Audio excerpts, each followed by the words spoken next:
प्रस्ताव आपको दिए उसमें सब लोग ने आपने सुने में, जो भी सरकारें किसानों के खिलाफ फैसले लेगी, हमारे में आंदोलन उनके खिलाफ जारी रहेंगे, वो किसी भी पार्टी की सरकार हो। किसान नेताओं ने सरकार को दी चेतावनी, एमएसपी पर 2 कानूनी गारंटी और स्वामीनाथन आयोग की सिफारिशें करो लागू।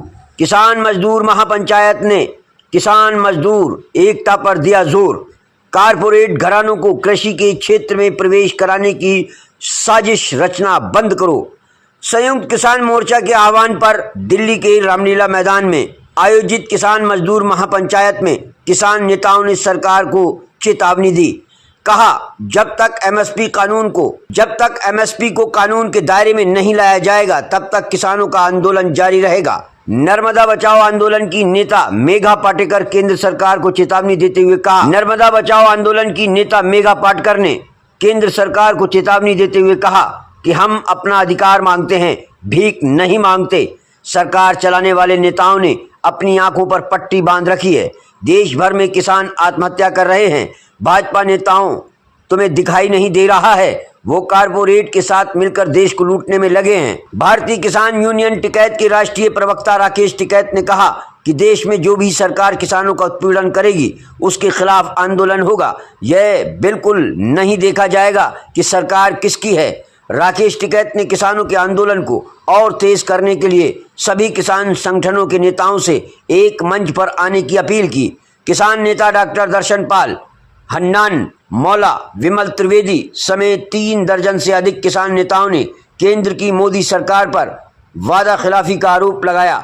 दिल्ली के रामलीला ग्राउंड में संयुक्त किसान मोर्चा के आह्वान पर आयोजित किसान मजदूर महापंचायत ने और क्या कहा, आइए देखते हैं दिल्ली से क्यूपी न्यूज के जिला संवाददाता राकेश रागी की रिपोर्ट। पूछते हुए आज जो हजारों की तादाद में देश भर के और पंजाब के गुरु गोविंद सिंह की सेना बन के आए हुए तमाम किसान मजदूरों को हम जिंदाबाद करते हैं, सलाम करते हैं।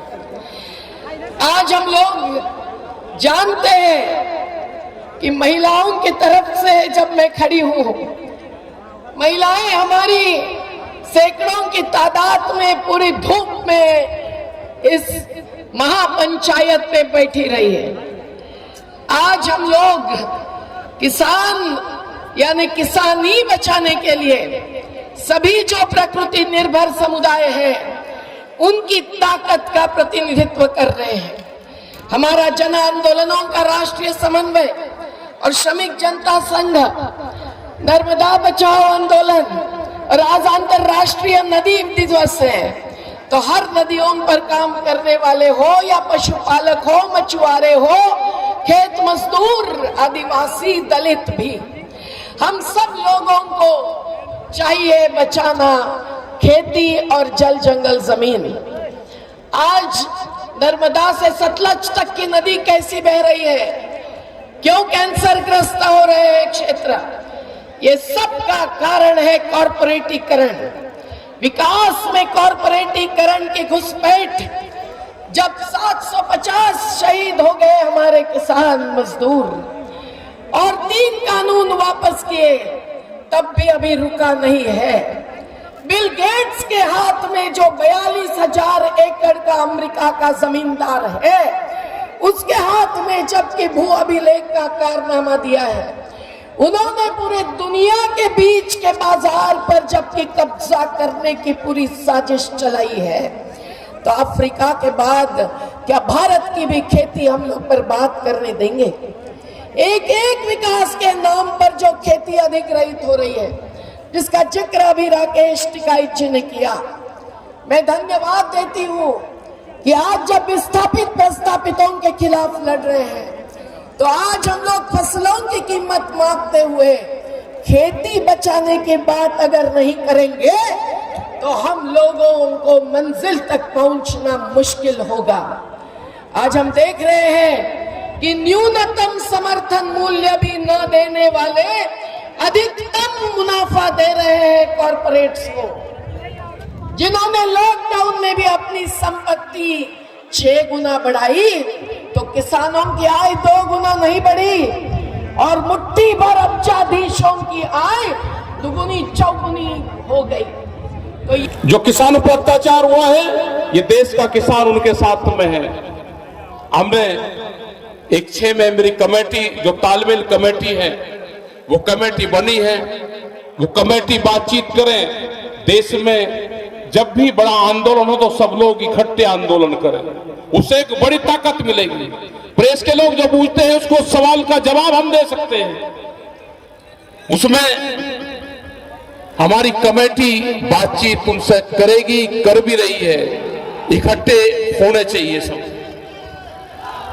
आप जो भी यहाँ पे कमेटी के फैसले हुए हैं, जो यहाँ पे प्रस्ताव, जो अपने हक पत्र हैं जो आपको बताए गए हैं, उन प्रस्ताव पे सबकी सहमति है।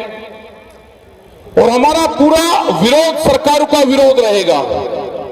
जो भी सरकारें किसानों के खिलाफ फैसले लेगी, हमारा उसके खिलाफ आंदोलन जारी रहेगा। प्रस्ताव आपको दिए, उसमें सब लोग ने आपने सुने में, जो भी सरकारें किसानों के खिलाफ फैसले लेगी, हमारे में आंदोलन उनके खिलाफ जारी रहेंगे। वो किसी भी पार्टी की सरकार हो, हमें किसी से कोई लगाव नहीं है। कोई ये समझे कि हमको लगाव है किसी से, नहीं। जहां पे स्टेट में जिसकी पार्टी है वो किसान का चेहरा बने, उसकी सरकारें, वो गांव का, मजदूर का, आदिवासी का चेहरा बने। हमारे आंदोलन जारी रहेंगे, चाहे वो मध्य प्रदेश के हो, चाहे छत्तीसगढ़ के हो, चाहे बिहार के हो, क्योंकि बिहार में हमारे लोग यहाँ पे बिहार के आए, बिहार तो पूरा खत्म ही कर दिया। जो बिहार का मजदूर पूरे देश में काम करता है तो वो बिहार का किसान है, पूरे देश में मजदूर बनता है। आप उससे पूछोगे तो आपसे ज्यादा जमीन उसके पास में है। पूरे आदिवासी जो क्षेत्र है, छत्तीसगढ़, मध्य प्रदेश और बिहार, झारखंड, जिस तरह से जंगलों को काटा जा रहा है, वे किसान भी आदिवासी आए हुए हैं आपके बीच में। उनकी ट्रेन लेट है, आधा घंटे बाद में आपको यही दिखाई देंगे बहुत लोग। आज आदिवासी संगठन आपके साथ में है। आज कश्मीर और श्रीनगर का किसान संगठन, जो वहां का किसान है, आपके साथ में उस संयुक्त मोर्चे पे उसकी विश्वास है, उसकी नजरें हैं। यहां वहां पे भी संयुक्त मोर्चे पे काम हो रहा है। तो आप लोग जो आए, आपका धन्यवाद है सभी का।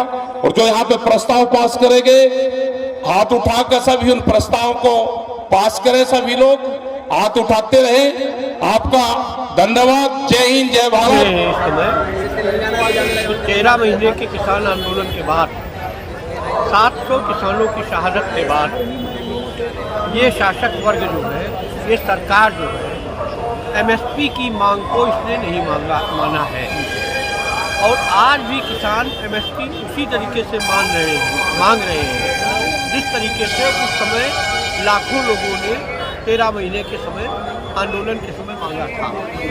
अपनी वादा खिलाफी जो सरकार ने ये की है, इसके साथ एमएसपी के साथ एमएसपी को केंद्रीय विषय बनाते हुए कर्ज माफी और तमाम दूसरी क्षेत्रीय मांगों को लेकर जो ये आक्रोश किसानों का था, आपने देखा कि वो आक्रोश शंभू बॉर्डर पर, खरौरी बॉर्डर पर जिस तरीके से फूटा, वो आज भी लोग वहाँ बैठे हुए हैं। और जो आपस में, आप तो जानते हैं इस बात को अच्छी तरीके से कि किसान जो है कैसा है, एक फ्रेगमेंटेड क्लास, तो उसके फ्रेगमेंटेड ऑर्गेनाइजेशन भी हुए, उनमें आंदोलन करते हुए संघर्षों का एका बनता है। तो इधर आंदोलन हो रहा है और इधर हमने जो दिल्ली मार्च का नारा दिया है, वो इस बात की सरकार को चेतावनी देने के लिए दिया है कि बहुत हो गया है आपका। आप जिस तरीके से हमें भूखा समझ रहे हो कि इस देश का किसान सदियों से शोषित पीड़ित रहा है, वो अपनी बात कहना नहीं जानता है और वो आपकी चालबाजी में फंसकर अपनी मांगों को छोड़ देगा। हम आपको दावे के साथ ये बता रहे हैं, हम सरकार को दावे के साथ ये बता रहे हैं कि आज नहीं तो कल आपको एमएसपी की मांग को मानना होगा। उस मांग को मानने के लिए ये हमारा कोई अंतिम कार्यक्रम नहीं है। ये हमारा उस मांग को मनवाने के लिए एक जो है आपको देने वाली चेतावनी है। हम आपसे अनुरोध करते हैं कि आप अपने को बहुत लोकप्रिय और अपने को बहुत जनता के बीच में घुसी हुई सरकार कहते हो, तो क्या आपके जो किसान संगठन है उनके किसानों की मांग नहीं है? क्या एमएसपी की मांग नाजायज है? जो बातें आप कह रहे हो, क्या कह रहे हो कि बजट पर लोड बढ़ जाएगा, जैसे आप धोखा दे रहे हो, आप भ्रम फैला रहे हो। जैसे आपको सारी हम ये कह रहे हैं कि एमएसपी आप घोषित कर दो, उसके बाद किसानों को सारा गल्ला खरीद लो। मैं क्या ये आपसे कह रहा हूँ?